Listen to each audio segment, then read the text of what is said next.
I am Karan Ahuja, a fourth-year PhD student at the Human-Computer Interaction Institute of Carnegie Mellon University. Today, I'm going to talk to you about my work on directional voice estimation for intuitive speech interaction with smart device ecosystems. This work was done with my collaborators Andy Kong, Mayank Goel, and Chris Harrison at CMU. Today, voice user interfaces have entered the mainstream via smart assistants such as Google Home or Apple Siri, and products such as smart speakers, smartphones, and smartwatches. They have proliferated to almost all devices around us. However, these devices simply receive and process spoken content, irrespective of if they were the intended target. In these cases, the directional voice will provide a natural mechanism for disambiguation. This innately enables voice commands with addressability, in much the same way as gaze, but without the need for cameras. This not only allows users to dispense with wake words, but also more readily and naturally interact with increasingly dense ecosystems of smart devices. What this inherently boils down to is predicting where the user is facing or the head orientation of the speaker based on the audio data. That way we can tell whether the user is facing the device or not for the intents of interaction or other applications. We are not the first ones to think along these lines. Let's first take a quick look at the prior work in this area. Prior systems have looked at placing multiple microphones around the room of a known geometry. Recently, in parallel to our approach, Yang et al. Made great strides in this area and presented SoundR at CHI 2020. They make use of raw audio from a single microphone array and employ a CNN plus LSTM-based deep learning architecture to estimate the speaker's position and orientation.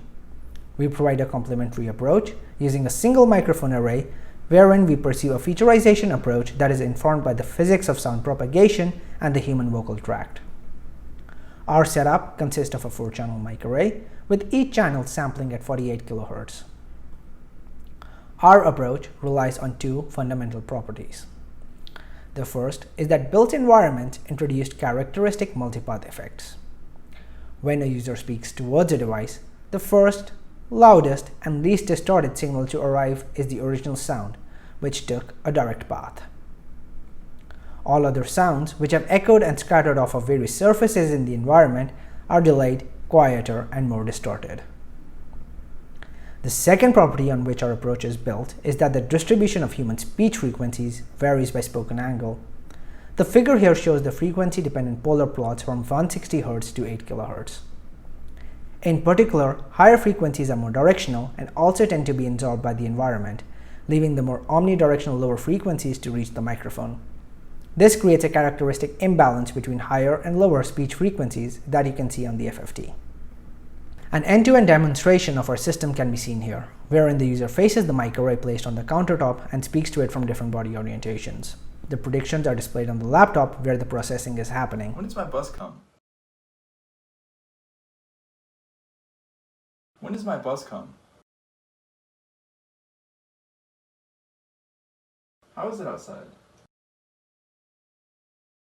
We conducted a human benchmark study based on which we came up with 3 definitions of facing. For both brevity and clarity in all subsequent slides, we are only going to look at one of them, which is forward-facing criterion, where the notion of facing spans from -45 to 45 degrees and everything else is considered not facing.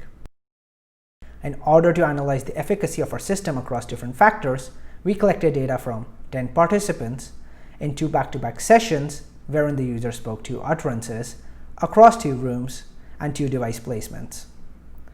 We then collected the data across 3 user distances, as can be seen on the image on the right, 1 meter, 3 meter, and 5 meters, and each distance there were 3 polar positions.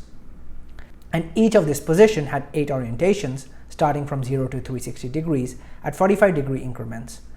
This resulted in a total of 11,520 recordings being collected with over 350 minutes of data. We designed our study procedure in order to systematically isolate and analyze different factors.